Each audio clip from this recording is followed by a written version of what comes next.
P V Anvar MLA reporter TVക്കൊപ്പം ചേരുകയാണ്. ഇനിയുള്ള അങ്ങയുടെ നടപടി പി ശശിക്കെതിരെ മുഖ്യമന്ത്രിയുടെ പൊളിറ്റിക്കൽ സെക്രട്ടറിക്കെതിരെ പരാതി കൊടുക്കുമോ, അതെപ്പോൾ കൊടുക്കും, അങ്ങയുടെ അന്വേഷണം അത് പൂർത്തിയായോ എന്നുള്ളതാണ്. അതിൻ്റെ നടപടി ഇപ്പോഴെന്താണ് സ്ഥിതി? ഉടനടി കൊടുക്കും. കാരണം ഏകദേശം അത് പ്രിപ്പയർഡാണ്. മാത്രമല്ല ബഹുമാനപ്പെട്ട സഖാവ് യെച്ചൂരിയുടെ മരണത്തിൻ്റെ ഈ ഒരു സമയത്ത് നമ്മളിങ്ങനെ ഒരു പരാതിയായിട്ട് പാർട്ടിയെ സമീപിക്കുന്നതിൽ ഒരു ഔചിത്യക്കുറവുണ്ടല്ലോ, അതുകൊണ്ട് മാത്രം നീണ്ടുപോയിട്ടുള്ളതാണ്. നാളെ മറ്റന്നാളെ തന്നെ കൊടുക്കും. പാർട്ടി സെക്രട്ടറിക്ക് നാളെയോ മറ്റന്നാളോ കൊടുക്കാൻ വണ്ണം അത് കണ്ടെത്തലുകൾ പൂർത്തീകരിച്ചിട്ടുണ്ടോ? പരാതിയൊക്കെ റെഡിയാണ്. ഞാൻ നാട്ടിലെത്തിയാൽ ആരുടെ എനിക്ക് കൊടുത്തു വിടും. ട്രിവാൻഡ്രത്ത് എനിക്ക് പോകാൻ കഴിയുമെന്നറിയില്ല. പോകാൻ പറ്റിയാൽ ഞാൻ നേരിട്ട് കൊടുക്കും, അല്ലെങ്കിൽ നമ്മുടെ സ്റ്റാഫ് വഴി അവിടെ എത്തിക്കും.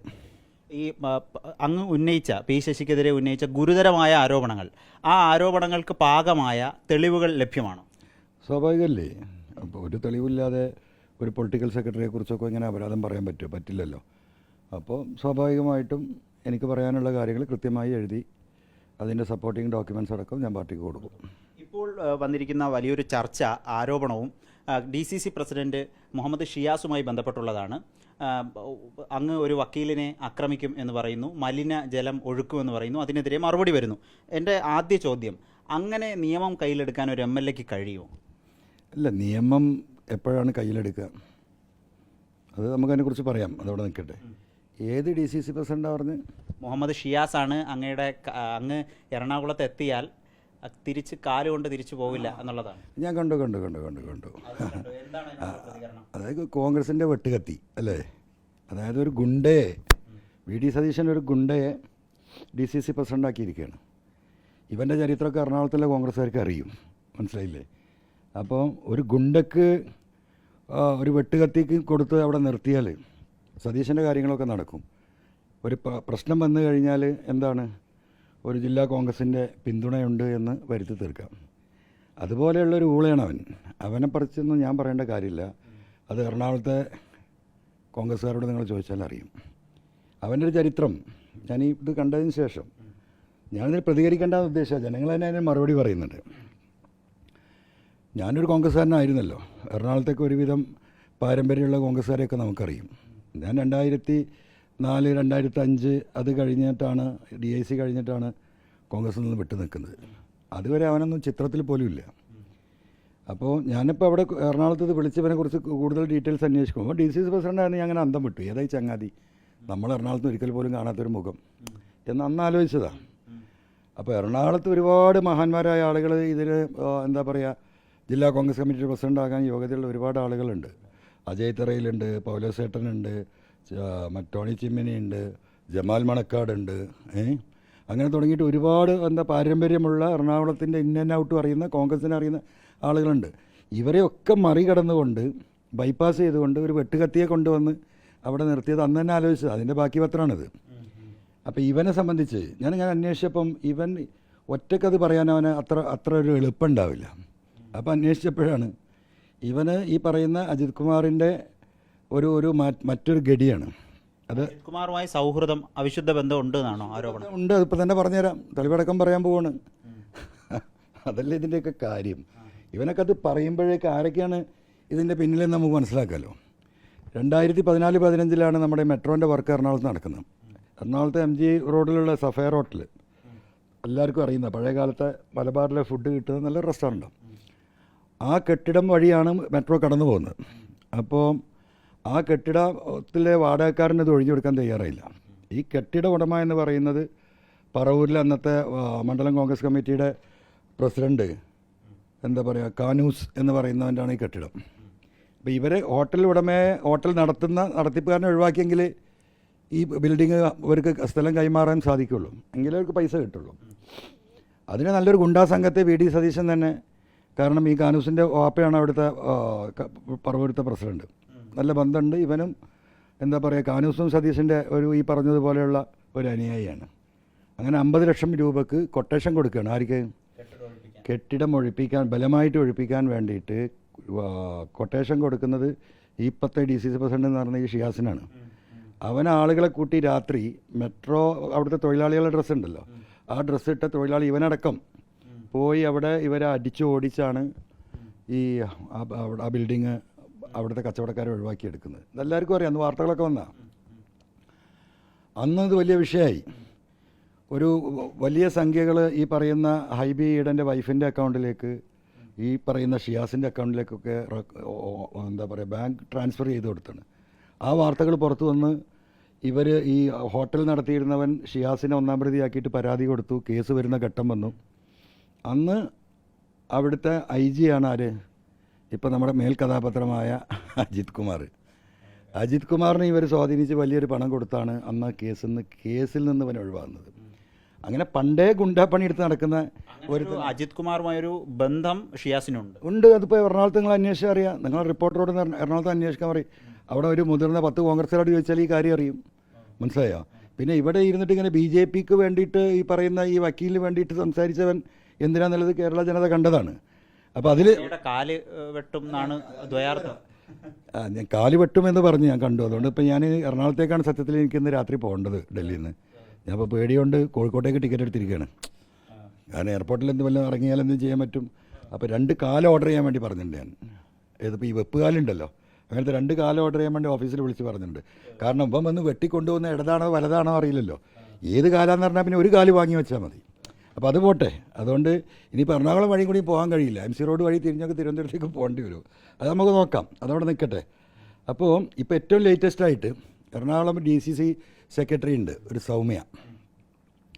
അവരവിടെ ജില്ലാ പഞ്ചായത്തിലും ബ്ലോക്ക് പഞ്ചായത്തിലൊക്കെ മത്സരിച്ചിട്ടുള്ള ഒരു സ്ത്രീ കൂടിയാണ്. അവരുടെ ഒരു പരാതി എൻ്റെ ഫോണിൽ വന്നിട്ടുണ്ട്, ഞങ്ങൾക്ക് തരാം. അങ്ങനെ പരാതി എന്താണെന്ന് വെച്ചാൽ ഈ DCC ജനറൽ സെക്രട്ടറിയായ SC വിഭാഗത്തിൽപ്പെട്ട ഒരു സാധു സ്ത്രീയാണ്. അവരെ കോൺഗ്രസിൻ്റെ 2 നേതാക്കന്മാർ നിരന്തരമായി പീഡിപ്പിച്ചുകൊണ്ടിരിക്കുകയാണ്. ശാരീരികമായും മാനസികമായും തോണ്ടലും പിടിക്കലും വിഷയങ്ങളുമായി വേണ്ടാത്തരങ്ങൾ പറഞ്ഞു. പലതവണ ഈ സാധു സ്ത്രീ അവരെ വാൺ ചെയ്തു. ഒരു രക്ഷയില്ലാതെ ഈ പറയുന്ന ചങ്ങാതിനോട് DCC പ്രസിഡന്റ് പരാതി പറഞ്ഞു. ഒരു നിവൃത്തി ഉണ്ടായില്ല, ഒരു പരിഹാരം ഉണ്ടായില്ല. അവസാനം അവർ പരാതി എഴുതി അയച്ചു. ആ പരാതി എന്താ നിങ്ങൾക്ക് നൽകാം. അപ്പോൾ പരാതി എഴുതി അയച്ചിട്ട് ഒരു തീരുമാനമില്ല. ഈ ചങ്ങാതിനെ ഈ സഹോദരി വിളിച്ചാലും ഫോൺ എടുക്കില്ല. ആര്? DCC president. സാമൂഹ്യ പ്രതിബദ്ധത നാട് നന്നാക്കി ഇറങ്ങിയാണല്ലോ. എന്തൊക്കെ സ്വാതന്ത്ര്യത്തെക്കുറിച്ചൊക്കെ എന്തൊക്കെയോ പറയുന്നുണ്ടവൻ. എന്നിട്ട് ഇവർ നിവൃത്തികേട് കൊണ്ട് എന്ത് ചെയ്തു?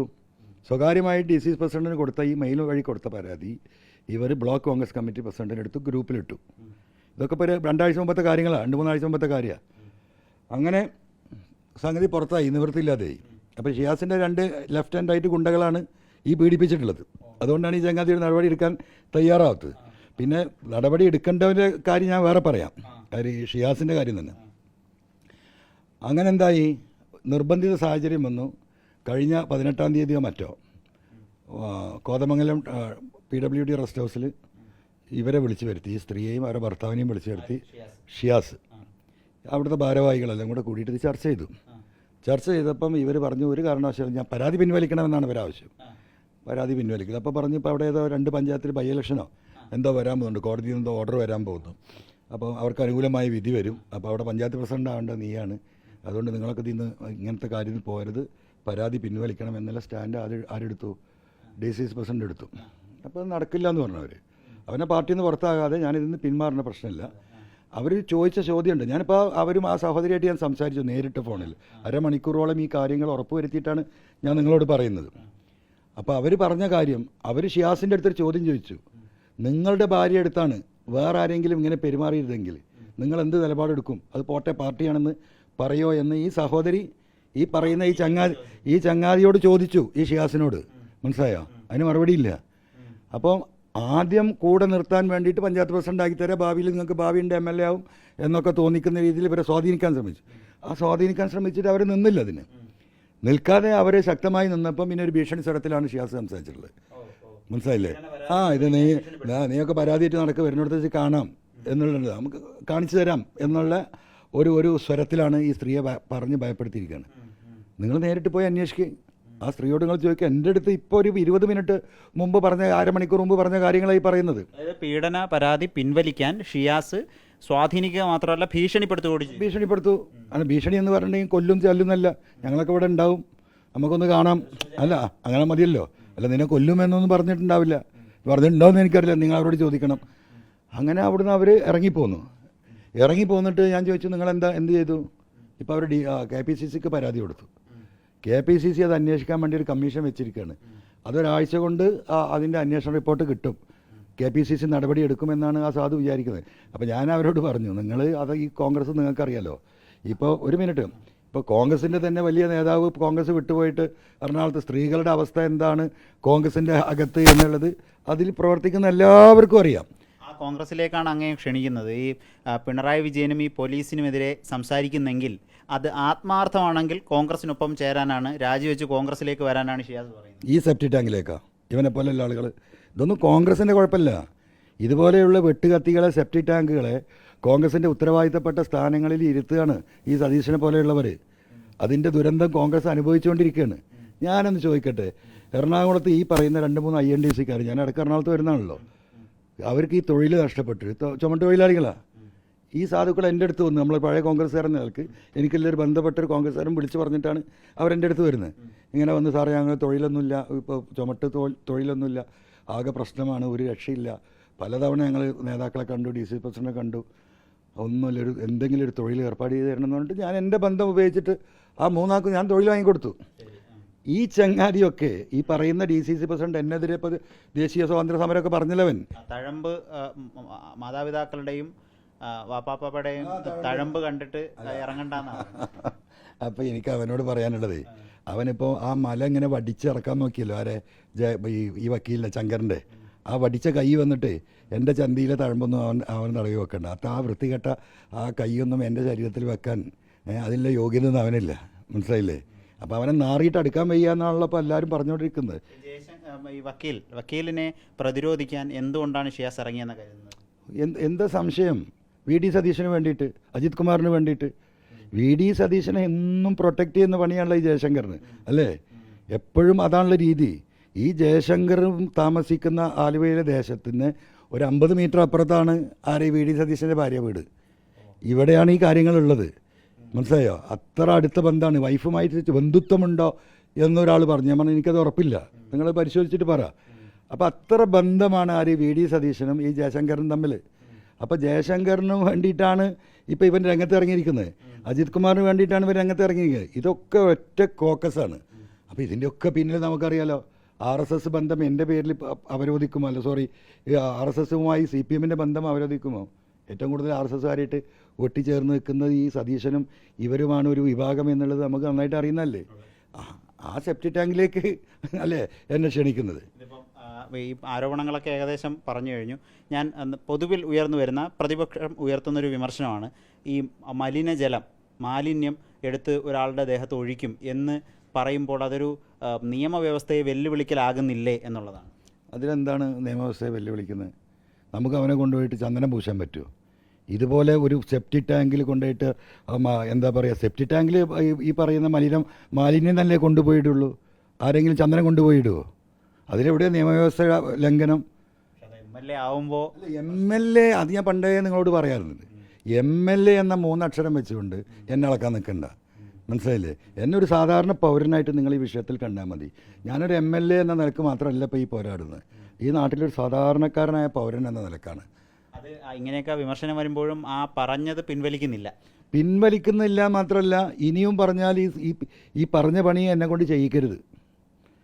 എനിക്ക് വന്ന എന്താ പറയുക മെസ്സേജുകളും ഫോൺ കോളുകളും, ആയിരക്കണക്കിന് ആളുകൾ ബക്കറ്റ് കയറ്റി നിൽക്കുക. MLA സഖാവേ നിങ്ങൾ പോകുമ്പോൾ ഞങ്ങളോട് കൂടി പറയണേ, ഞങ്ങളും വരാൻ ബക്കറ്റുമായിട്ട്. അപ്പോൾ അതിൻ്റെ സ്ഥിതി എന്താ? അത്ര വലിയ സെപ്റ്റി ടാങ്കുകളല്ലേ വരും. ആ സെപ്റ്റി ടാങ്കിൻ്റെ മുകളിൽ പോയിട്ടാകുമ്പോൾ വടിച്ച് ക്ലീനാക്കാൻ നോക്കുന്ന ആര്? ഈ ചങ്ങാതി. അവൻ്റെ കോലായി പറഞ്ഞത്, മനസ്സിലായോ? സ്വന്തം പാർട്ടിയിലെ വനിതാ നേതാക്കളെ അപമാനിക്കുകയും പീഡിപ്പിക്കുകയും ചെയ്യുന്ന ഈ സഹോദരിയാണെങ്കിൽ ഈ പറയുന്ന പിന്നോക്ക സമുദായത്തിലാണ്. ജാതി വരെ പറഞ്ഞ് നിൻ്റെ വലിപ്പം കൊണ്ടല്ല നിനക്കത് കിട്ടിയിട്ടുള്ളത്, നിൻ്റെ ജാതി കണക്കാക്കിയിട്ടാണ് നിനക്ക് ഈ റിസർവേഷൻ തന്നിട്ടുണ്ട്. ആ പരാതിയിൽ പറയുന്നുണ്ട്. ഇത്ര വൃത്തികെട്ടാൻ അവനൊക്കെ എന്നിട്ട് ഇരുന്നിട്ട് പ്രസംഗിക്കുക, മനസ്സിലായി? ഞാൻ മറുപടി പറയാൻ ഉദ്ദേശിച്ചതല്ല, ജനങ്ങൾ എന്നെ പറഞ്ഞുകൊണ്ടേ ഇരിക്കുന്നുണ്ടല്ലോ. അതുകൊണ്ട് അവനോട് പറയാനുള്ളത്, ആ സെപ്റ്റി ടാങ്കിലേക്ക് എന്നെ നീ ക്ഷണിക്കണ്ട, നീ ആ സെപ്റ്റിക്കും കഴിച്ച് അങ്ങനെ ഇരുന്നോ. പിന്നെ കാല് വെട്ടാൻ പറഞ്ഞത് അത് ഞാൻ ഏറ്റെടുത്തിട്ടുണ്ട്. ഞാൻ 2 കാലം ഓർഡർ ചെയ്തിട്ടുണ്ട്. ലെഫ്റ്റോ റൈറ്റോ എന്ന് പറഞ്ഞാൽ ഈ 2 കാലും കൂടി വണ്ടിയിൽ വെച്ച് പോകണ്ടല്ലോ, കാരണം അത് വെട്ടുമ്പോൾ എടുത്തിട്ട് നടക്കണ്ടേ. അപ്പോൾ ഏത് കാലാന്നും കൂടി അവൻ പറഞ്ഞല്ലേ. പിന്നെ അവനോട് വേറൊരു കാര്യം കൂടി ഉണ്ട്. എറണാകുളം എന്താണെന്നും അവൻ്റെ വീട്ടിൻ്റെ ചുറ്റുവട്ടം പാനായിക്കുളം എന്താണെന്നൊക്കെ അവന് നന്നായിട്ട് ആ പാനായിക്കുളം ഉണ്ടായൊരു കേസുണ്ടല്ലോ അല്ലേ, ആ കേസിൽ അവൻ ഇടപെട്ടോ? ഈ നാട് മുഴുവൻ ഇടപെട്ടു കക്ഷി രാഷ്ട്രീയത്തിന് അതീതമായിട്ട് അല്ലേ. ആ വീട്ടുകാരെ പോയി ഇവനൊന്ന് കണ്ടോ? ഒരു വാക്ക് അവരോട് സംസാരിക്കാൻ തയ്യാറായോ? അവർക്കൊരു ആശ്വാസം കൊടുത്തോ? ഇവൻ്റെ കുപ്പായം കണ്ടില്ലേ? ഞാൻ എപ്പോഴും 500-1000 റുപ്യേൻ്റെ കുപ്പായമായിട്ട് നടക്കുന്നത്. 2000, 3000, 5000 റുപ്യേൻ്റെ കുപ്പായ വീഡിയോയിൽ കണ്ടിട്ട് എവിടുന്ന വരുമാനം? നമ്മൾ ഈ ആഫ്രിക്കയിൽ വരെ പോയി അധ്വാനിച്ചിട്ട് ഈ കോലത്തിലാണ് നമ്മളൊക്കെ നടക്കുന്നത്. അപ്പോൾ ഒരു മുടക്കില്ല. ഈ വി ഡി സതീശൻ്റെ വെട്ടുകത്തി കയ്യിലുണ്ടായാൽ എല്ലാം നടക്കുന്ന. അപ്പോൾ അവനെ അറിയില്ല, അവനെ നമ്മളെ കാര്യങ്ങളും അറിയില്ല. എറണാകുളത്തിൽ എൻ്റെ ബന്ധു തന്നെ അറിയില്ല, മനസ്സിലായില്ലേ? അപ്പോൾ അത് നമുക്കപ്പം നോക്കാം. വലിയ ആരോപണങ്ങളാണ്, ഗുരുതരമാണ്. കോൺഗ്രസ് നേതാവിൻ്റെ, വനിതാ നേതാവിൻ്റെ ലൈംഗിക ആരോപണം പിൻവലിക്കാൻ മുഹമ്മദ് ഷിയാസ് DCC പ്രസിഡന്റ് ഭീഷണിപ്പെടുത്തി എന്നുള്ള ഗുരുതരമായ ആരോപണം ഉന്നയിക്കുന്നു. മാത്രമല്ല ചില കേസുമായി ബന്ധപ്പെട്ട് MR അജിത് കുമാറുമായി അവിശുദ്ധ ബന്ധം VD സതീശനും മുഹമ്മദ് ഷിയാസിനും ഉണ്ട് എന്നുകൂടി PV അൻവർ പറഞ്ഞു വെക്കുകയാണ്. ദില്ലിയിൽ നിന്നും വീഡിയോ ജേർണലിസ്റ്റ് കണ്ണൻ പ്രസന്നനൊപ്പം reporter Adil Palode, in reporter.